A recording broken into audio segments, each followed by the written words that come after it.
di portal informasi alumni Fakultas Ilmu Komputer Universitas Brawijaya.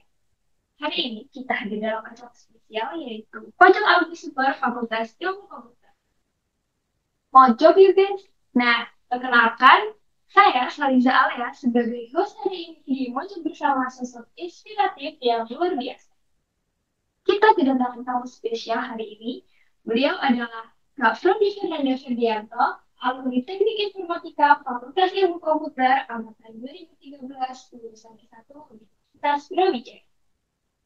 Boleh dong Kak perkenalan lebih dalam? Mungkin bisa berupa tentang diri Kakak atau latar belakang pendidikan, pengalaman kerja, sampai aktivitas yang lagi Kakak lakukan. Oke, ya. Oke teman-teman, perkenalkan aku Frondi Fernanda Ferdianto, akrabnya dipanggil Frondi. Aku alumni Filkom, aku angkatan 2013 ya, Teknik Informatika dulu. Terus sekarang aku berkarir di Telkom Indonesia dari tahun 2017, sorry 2017 sampai sekarang, berarti hampir 8 tahun ya. Dan sekarang domisili di Semarang. Dan lumayan pindah-pindah sih ya. Dulu sempat di Purwokerto, sempat di Banjarnegara juga di sekitaran Jawa Tengah sih. Sementara aku aslinya sendiri dari Pasuruan dari Jawa Timur. Terima kasih Kak Frodi atas perkenalannya. Atau mungkin kita bisa masuk ke sesi tanya jawab ya. Pastinya ditunggu-tunggu banget nih. Nah, kita mulai dari masa-masa kuliah dulu, Kak. Selama jadi mahasiswa di Filkom dulu, menurut Kakak apa sih momen yang paling berkesan dan gak bisa dilupakan sama Kakak? Selama jadi mahasiswa ya di Filkom itu dulu, kalau aku ingat itu masa peralihan sih. Karena kan sebelum Filkom kan namanya PTIK ya, masih program dulu sebelum jadi fakultas. Jadi aku masuk 2013. Jadi itu masih masa transisi. Jadi benar-benar memang mungkin masih mencari bentuk gitu ya, Filkom. Jadi terasa banget tuh. Jadi dulu kuliah masih di gedung kuliah bersama yang di perpus ya gitu ya. Terus juga akhirnya kemudian pindah akhirnya ke gedung Filkom yang sekarang kalau aku lihat makin keren ya. Udah gedung kembar dulu masih gedungnya cuma satu yang aku lihat dulu. Kalau di Filkom sih, aku ingat banget kalau karena memang informatika kan ini ya, memang yang gue beli sebagai jalan ninjaku ya, jalan hidup. Jadi memang ketemu sama teman-teman yang kemudian punya passion yang sama kayak gitu. Jadi mungkin di 3 semester awal aku ngerasa kayak akademik banget nih yang aku kejar. Kayak aku tuh berasa pengen dapat nilai perfect gitu ya. Dan memang di 3 semester aku IP-nya 4 sih. Habis itu setelah itu baru kemudian ngerasa kalau oh ternyata nggak sekedar cuma IPK sih, karena memang di Filkom eh, banyak kesempatan untuk kemudian bisa menjalin jejaring kayak gitu ya, beraktivitas juga. Jadi harus ikut banyak kolaborasi, ikut ikut ke kegiatan organisasi juga kayak gitu sih. Jadi memang itu sih yang paling gue ingat adalah di 3 semester pertama aku dapat IP 4, tapi kemudian ngerasa kayak itu kayaknya sebenarnya harus dilengkapi yang lain nih kayak gitu ya. Akhirnya berusaha kemudian memperkaya dengan ikut beberapa kegiatan kayak gitu ya. Jadi ya ikut juga beberapa LSO ya namanya ya. LSO ya sekarang ya. Atau dulu ya namanya LSO, dulu ikut Poros meskipun jadi anggota aja ya. Kemudian Karisma kayaknya masih ada sekarang beberapa di sana juga. Beberapa kepanitiaan juga ikut. Jadi ya itu sih. Jadi masa-masa memang nggak cuma sekedar belajar aja gitu ya, tapi juga ikut memperkaya dengan berbagai macam kegiatan. Itu sih yang aku ingat banget waktu jadi mahasiswa di Filkom. Dari perjalanan Kakak itu, kan pastinya banyak nih tantangan yang Kakak hadapi. Mungkin boleh diceritakan apa aja tantangan terbesar yang Kak Frondi hadapi dan bagaimana cara Kak Frondi menghadapi tantangan-tantangan tersebut. Ya, kalau tantangan ya, jadi challenge sih pasti sebagai anak Filkom dimanapun ketika masuk nanti akan kaget dengan oh ternyata mungkin ada yang juga salah jurusan gitu ya. Kadang beberapa mungkin dia masuk Filkom tuh karena oh aku suka TIK nih pas SMA gitu ya. Jadi kayak berbau komputer itu akan menyenangkan. Cuma strugglingnya di awal memang kalau dari ya aku ya pasti membiasakan diri dengan problem solving ya. Jadi memang itu kan kita kalau belajar bahasa pemrograman lah ya kita langsung ke teknisnya. Jadi memang berusaha untuk kemudian kan memahami yang nggak sekedar menghafal kayak gitu. Ingat banget waktu kan dulu Pemdas Java ya. Nggak tahu kalau sekarang mungkin ganti atau nggak tahu gimana. Ini masih Java ya. Jadi Java itu kan dasar dari segala pemrograman lah ya, OOP ya. Jadi memang itu aku belajar basic itu berhenti itu di pelajaran perulangan di for. Itu yang memang struggling awalku lah ya. Kayak wah di if else gampang nih gitu ya. Begitu masuk for rada nyandet dan itu akhirnya di titik balik sih kemudian untuk aku bisa nggak cuma sekedar menghafal sintak lah ya, tapi mengerti dan memahami kayak gitu cara kerjanya. Kemudian ya jadi karena akhirnya berkembang di sana, kemudian juga akhirnya aku ngerasa kalau oh perlu nih kelompok belajar gitu ya. Jadi kayak punya geng gitulah, mencoplek ya. Jadi memang kita belajar bersama, kita belajar ngerjain bareng-bareng kayak gitu, saling ngajarin juga. Jadi itu sih struggle buat kemudian ngatasin belajar ngoding lah ya, belajar untuk bahasa pemrograman ya lewat situ dengan kelompok belajar dan juga nanti dengan beberapa activity lah ya untuk kemudian kita bisa memperkaya.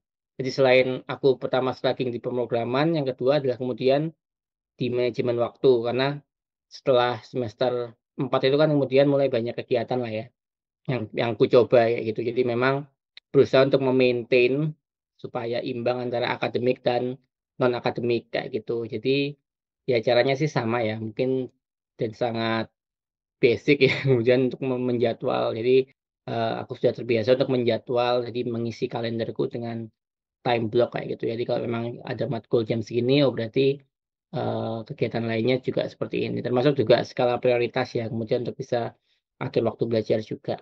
Mungkin itu sih. Jadi struggling untuk memahami pemrograman secara konsep sama manajemen waktu. Dan tadi aku mengatasinya dengan itu bentuk kelompok belajar sama kemudian juga belajar manajemen waktu. Gitu sih. Keren banget sih Kak. Mungkin kan tadi dari masa kuliah udah nih, jadi kita bisa geser kali ya ke dunia profesional.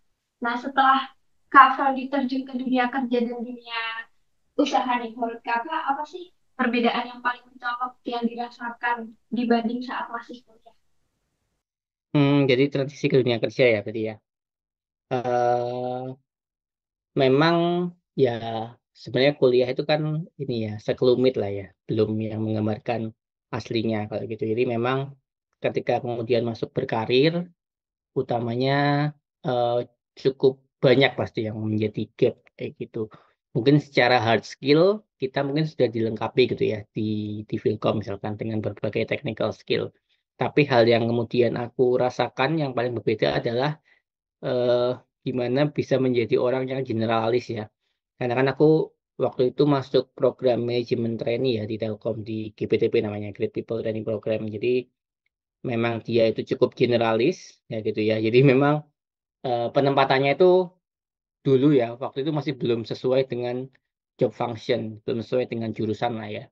Jadi pertama kali aku ditempatkan ya mungkin mirip-mirip cuma kepake ilmunya dikit gitu ya. Namanya di unit data management. Nah itu meskipun berbau data, cuma ternyata memang data yang diolah cukup beda ya. Soalnya kan data telekomunikasi kayak gitu. Jadi ya aku berusaha untuk kemudian yang memakai adalah skill problem solving sih yang memang kepake gitu ya. Jadi kan karena kita udah belajar technical, tapi begitu masuk dunia kerja kita harus tahu nih solusi yang memang tepat kayak gitu ya. Kita harus wise juga kira-kira ini tuh kemungkinan untuk di solve dengan ilmu yang kita punya itu dengan yang ini loh gitu ya. Nggak serta merta kita by textbook ya. Jadi kalau kita waktu jadi mahasiswa kan kita terlatihnya kan menjadi kayak ya book smart gitu lah ya. Pokoknya kita ngikutin tugasnya dosen, ngikutin aturan mainnya dosen, auto A lah kayak gitu ya. Tapi ketika di dunia kerja itu kan rules-nya banyak sekali dan juga memang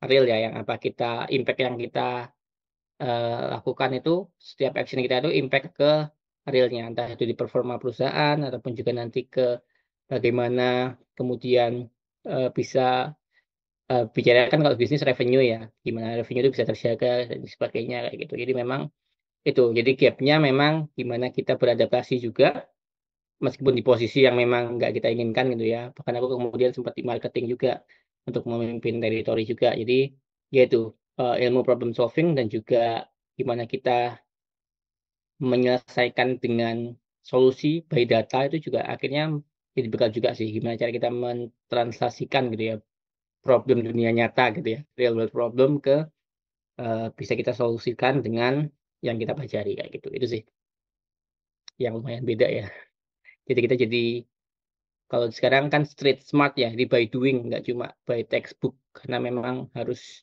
juga dengan berbagai macam pertimbangan ataupun perspektif yang ada di dunia nyata gitu gitu sih. Nah, masih berkaitan nih sama masalah tadi dan menarik banget untuk dibahas. Dari semua pengalaman yang dijalani, pekerjaan kakak ini yang sekarang masih sejalan nggak sama jurusan kuliah kakak dulu?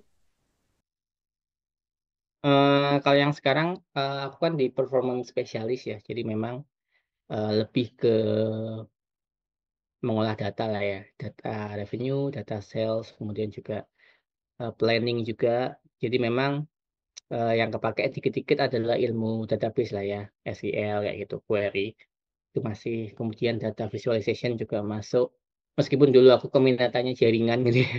Jadi memang tidak sesuai dengan keminatan banget, meskipun akhirnya ya itu juga ilmu yang tetap tetap tetap berguna sih ya untuk melihat tren. Tapi kalau di pekerjaan sekarang lebih banyak ke data analis, data visualization kayak gitu-gitu. Jadi itu kan memang karena terus berkembang ya. Jadi akan terus toolsnya yang aku pakai juga ganti-ganti sih. Jadi toolsnya ya dari Tableau ya, data visualization, kemudian juga kalau yang SQL masih sih untuk sintak-sintaknya. Karena beberapa query kan masih sama lah ya, tinggal data yang diambil aja yang beda kayak gitu. Jadi untuk sekarang ya 50-50 lah ya. Ilmu konsepnya masih kepake, cuma eh, untuk data dunia nyatanya kan cukup dinamis ya, termasuk solusi yang nanti diminta oleh manajemen, gimana kita kerja juga akhirnya membuat insight dari data tadi, itu yang kemudian juga terus berkembang gitu sih. Nah, karena masih 50-50 nih kak, gimana sih aku ceritanya cara kakak buat bisa sampai ke posisi yang sekarang ini? Tadi gimana? Suaranya kecil banget soalnya. Kan tadi masih 50-50 nih kak. Boleh dong Mm-mm. diceritain gimana bisa sampai ke posisi yang sekarang ini? Oke. Hmm, tentunya kemudian ini ya, satu hal yang kemudian ketika kita harus kembangkan mungkin sebagai alumni gitu ya, alumni dimanapun itu adalah menerima bahwa hmm, ya di dunia itu berjalannya nggak sesuai dengan keinginan kita lah ya. Maksudnya kita harus bisa adaptif kayak gitu. Jadi meskipun kalau ceritaku adalah pengalamanku yang ditempatkan di berbagai posisi berbeda gitu ya. Tentu yang pertama dilakukan adalah kemampuan kita untuk menganalisis suatu masalah sih. Untuk kita bisa, simpelnya sih untuk kemudian kita bisa membaca situasi ya. Kemudian juga kenali diri juga, kenali strength, kemudian juga gimana kita bisa meng-highlight skill kita ya. Jadi mungkin banyak ketika ini yang paling paling ngena ya ketika aku akhirnya harus berjuang di bidang kepala teritori gitu ya di marketing dan juga ngasah apa mimpin tim teknis gitu ya. Sementara kan mungkin secara basic knowledge kan mungkin lebih jago mereka ya, lebih jago timku lah ya yang nanti aku pimpin. Cuma karena eh, aku sudah berlatih untuk kemudian melatih bagaimana problem solving, bagaimana kemudian menyajikan solusi dengan data yang ada. Jadi aku bisa memberikan si teman-temanku ini, anak ya tim memberku ini untuk kemudian bisa aku yakinkan bahwa strategi yang tepat adalah seperti ini kayak gitu sih. Dan juga mau untuk belajar sih, mau untuk belajar dari tim kita, dari sekitar kita juga kayak gitu. Jangan mau kemudian stuck gitu ya. Kita nggak punya, jadinya kita fix mindset ya. Kita harus punya growth mindset. Itu sih yang bikin aku kemudian bisa menyelaraskan supaya kita tuh sebenarnya punya kelebihan yang pasti akan berguna di suatu tempat ya gitu. Dan kalau memang sekarang belum bisa berguna, ya yang penting kita sudah tahu dan bisa menganalisis gitu ya. Untuk caranya, yang penting stepnya kita improve sih, kayak gitu, improve terus untuk kemudian kita bisa nyajiin yang memang excellent kayak gitu. Gitu sih. Berarti harus adaptif dan banyak belajar ya, Kak. Nah, Benar-benar eh, banget. sebagai mahasiswa tuh, kadang tuh kita kayak masih bertanya-tanya gitu loh. Apa sih yang benar-benar berguna buat kuliah ini buat kerja nanti? Kalau menurut Kak Fandi sendiri, hal apa dari pekerjaan yang membantu di dunia kerja? Hal apa yang berguna? Iya, yang sangat membantu di dunia perkuliahan untuk ke dunia kerja. Oke, ya dia mungkin udah mention beberapa hal ya. Selain growth mindset tadi dan juga kemampuan untuk communication skills ya, aku mau mention satu lagi. Karena even nanti teman-teman bekerja di belakang meja gitu ya. Kalau nanti teman-teman bekerja di proyek besar kan nggak mungkin sendirian ya. Mungkin kalau praktikum ngoding sendiri jadi gitu. Memang nanti ketika masuk ke sebuah instansi yang lebih besar ataupun nanti akan memulai bisnis sendiri pun ya, misalnya bikin startup, teman-teman juga akan butuh tim. Jadi selain problem solving tadi, selain adaptive skill tadi, teman-teman juga harus punya communication skill gitu ya. Mungkin yang pertama communication skill dengan diri sendiri yang aku bilang tadi. Teman-teman bisa ngerti strength-nya, bisa ngerti juga teman-teman tuh kuat di mana, bisa ada di mana. Kemudian komunikasi dengan tim ataupun peer kita gitu ya. Gimana kita bisa nyampaikan apa yang sebenarnya kita pengen sampaikan di dalam forum itu juga perlu dilatih gitu ya. Kemudian untuk bisa juga aktif terlibat dalam diskusi di tim itu juga harus dilatih dan mungkin sejak mahasiswa teman-teman bisa juga melatih dengan mungkin ikut berbagai kegiatan gitu ya LSO di Filkom ataupun UKM di tingkat univ itu akan sangat membantu. Jadi selain itu teman-teman juga harus punya portofolio sih menurut aku. Jadi kalau teman-teman yang sekarang sudah mulai membangun punya personal branding lah ya di LinkedIn ataupun juga teman-teman menginvest punya Git gitu ya di portofolionya beberapa proyeknya itu juga akan sangat membantu sih teman-teman karena showcasing itu di beberapa rekrutmen sekarang adalah mereka maksudnya juga akan melihat LinkedIn-nya teman-teman ya akan lihat LinkedIn lihat portofolio itu yang akan jadi nilai plus sih gimana kita mengemas diri identitas secara online menurutku juga penting gitu ya itulah kenapa aku juga sangat concern sejak ya mungkin menjelang lulus ya menjelang menjadi alumni adalah memperbagus LinkedIn-ku gitu ya. Jadi aku mendata semua portofolioku, mengemas diriku sesuai dengan apa yang ingin aku tampilkan di secara online gitu ya. Karena aku suka nulis juga akhirnya aku juga punya blog ya yang aku dulu tulis rutin sekarang mungkin agak berkurang. Cuma itu cukup membantuku juga gimana aku dulu bisa membranding diriku lewat tulisanku ya. Even waktu rekrutmen Telkom juga orang yang mewawancaraiku juga akhirnya ngelihat blogku gitu ya, baca beberapa tulisanku, terus juga kemudian cek sosmedku juga. Jadi memang itu juga penting sih membranding kita secara online, utamanya di zaman virtual ini.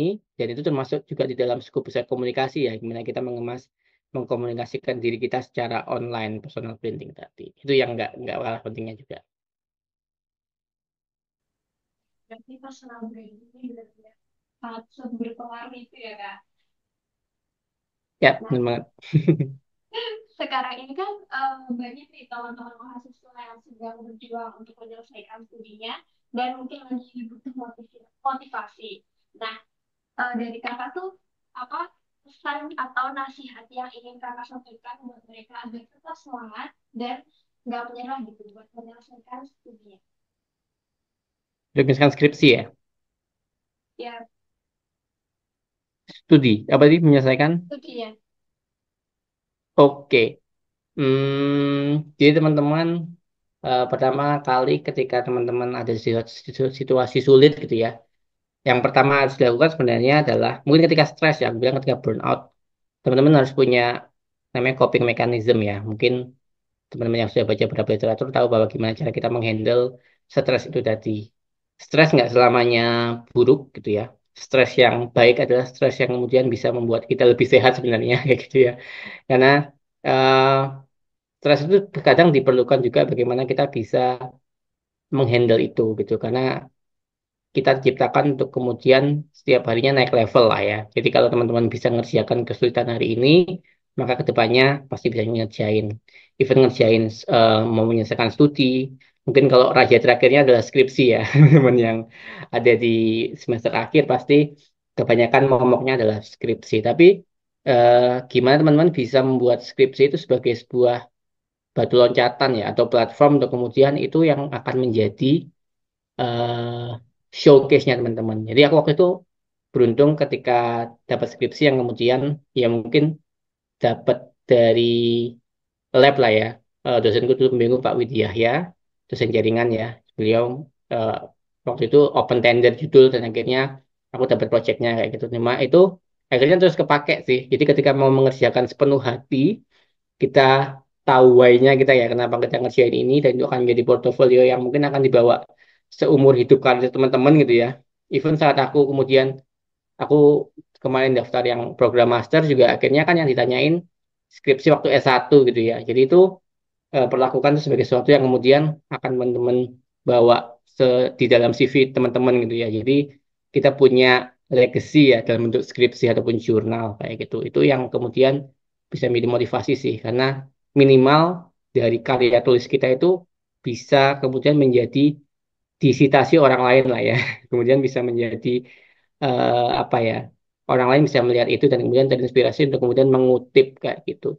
Nah, selain copy mechanism dan juga keinginan untuk kemudian selalu meninggalkan legasi, teman-teman yang mungkin berjuang sekarang menyelesaikan studi adalah ingat bahwa eh, ini mungkin agak keras ya, bahwa ya selamanya memang dunia nyata, dunia kerja itu akan keras dan nggak selamanya adil gitu ya. Jadi even teman-teman sekarang, kalau teman-teman menyerah sekarang, berarti teman-teman sebenarnya di luar sana akan lebih banyak gitu loh ya, akan lebih menekan teman-teman. Jadi ini adalah ujian pertama teman-teman untuk kemudian bisa survive di dunia nyata gitu ya. Jadi kalau teman-teman sekarang mulai ya melemah semangatnya, ya teman-teman harus bisa mengingat bahwa ini tuh batu loncatan loh untuk kemudian kita bisa punya showcase yang memang real gitu ya. Dan akan lebih baik ketika teman-teman menjadi orang yang menyelesaikan apa yang sudah teman-teman mulai. Jadi sayang banget kalau teman-teman udah start nih di bahkan tempat yang bagus ya, Wilcom sangat bagus dan sangat mendukung apapun mahasiswa di sini. Sayang kalau nggak diselesaikan, jadi apapun itu terus kejar dosen bimbingmu gitu ya, jangan menghindar. Karena aku sempat ada di fase eh, cukup agak agak lama kemudian untuk bimbingan lagi ya, padahal bimbingan lagi itu pun adalah proses untuk kemudian mengasah kita gitu ya. Jadi dosen bimbing di Fukom juga baik-baik gitu ya. Mereka selalu menyediakan waktunya gitu ya. Jadi jangan takut untuk kemudian diskusi ngobrol. Dan itu termasuk budaya yang memang harus dibangun ya untuk kita kemudian mau diberikan feedback di dalam penulisan kita, dalam program kita kayak gitu. Di kedepannya lagi di dunia nyata eh, akan lebih keras. Jadi tetap fighting untuk kemudian menyelesaikan apa yang udah kita mulai gitu aja sih. Kita benar-benar nggak bisa pakai. Nah, masuk ke pertanyaan terakhir nih sebelum kita tutup sesi. Apa sih motivasi terbesar Mm-mm. dari kakak untuk terus berkembang bahkan bisa sampai berkiprah di berbagai bidang kayak sekarang? Motivasi terbesar ya. Deep question. Tapi apa yang kemudian aku menjadi hal yang kemudian kalimat gitu ya, kalimat yang kemudian membuat aku terus ingin berkembang adalah keinginan untuk kemudian berdampak gitu ya. Mungkin ya aku senang banget ada kalimat namanya stay gold gitu ya. Tetap menjadi emas dimanapun, dimanapun ditempatkan. Kita tuh kalau memang kita punya quality yang oke, quality yang memang high skill dan excellent, kita akan tetap jadi emas. Tapi tergantung gimana cara kita untuk kemudian mengeksekusinya gitu ya. Dan juga ingin untuk kemudian memberikan impact yang lebih gitu ya untuk sekitar. Jadi itu sih, karena sayang banget ketika kita hidup di dunia gitu ya, cuma bergunanya buat diri sendiri. Karena kan kita ciptain buat apa ya, menjadi mungkin menjadi jawaban dari dua orang-orang lain gitu ya, secara secara mungkin kita ternyata orang yang dibutuhkan di suatu instansi yang ternyata memang kita butuh solve problemnya kayak gitu. Jadi memang yaitu kita diciptakan nggak cuma buat diri sendiri. Untuk itu lebih baik kita punya mindset bahwa kita ini sebenarnya adalah orang yang diciptakan untuk menjadi jawaban doa bagi banyak orang gitu ya. Jadi di situ secara tipnya. Jadi karena kita punya apa ya keistimewaan itu ya berarti kita harus upgrade skill, kita harus punya growth mindset karena ini apalagi kita yang sudah teman-teman yang sudah berkuliah, teman-teman punya tanggung jawab istimewa bahkan yang untuk kemudian bisa memberikan dampak buat di masyarakat gitu ya. Jadi itu sih kemampuan untuk kemudian berguna buat orang banyak itu yang menjadi motivasi utama supaya ya aku harus terus upgrade skill karena menurutku ketika kita sudah punya ilmu yang tinggi mungkin kita akan mencapai suatu puncak posisi yang tinggi mungkin akan lebih mudah membantu banyak orang gitu ya dampaknya lebih luas juga jadi tetap kejar untuk kemudian kamu punya mimpi karena mungkin impact-nya akan lebih besar ketika kamu sudah mencapai di posisi tertinggi cuma jangan sampai melupakan meskipun di posisi sekarang teman-teman juga harus berimpact di sekitar kayak gitu. Luar biasa ya obrolan kita kali ini bareng Kak Prodi Fernanda Firdianto. Nah, dari cerita perjuangan kuliah, dari ngomong hidup hingga membangun karir dan diri kita semua ini jadi belajar gitu bahwa sukses itu bukan soal siapa yang paling cepat, tapi siapa yang paling konsisten dan niat untuk terus. Nah, semoga dari obrolan hari ini bisa jadi bahan bakar semangat untuk kita semua, para mahasiswa dan calon alumni, agar bisa terus berkarya, berkontribusi, dan memberi dampak, baik di dunia akademik maupun di dunia profesional. Terima kasih banyak Kak Frandi atas waktunya, inspirasinya, dan bahkan semangat yang telah diberikan ke kita semua. Sampai jumpa di sesi mojok berikutnya. Saya, Saliza Area, pamit undur diri. Salam hangat dari Pojok Alumni Super Hip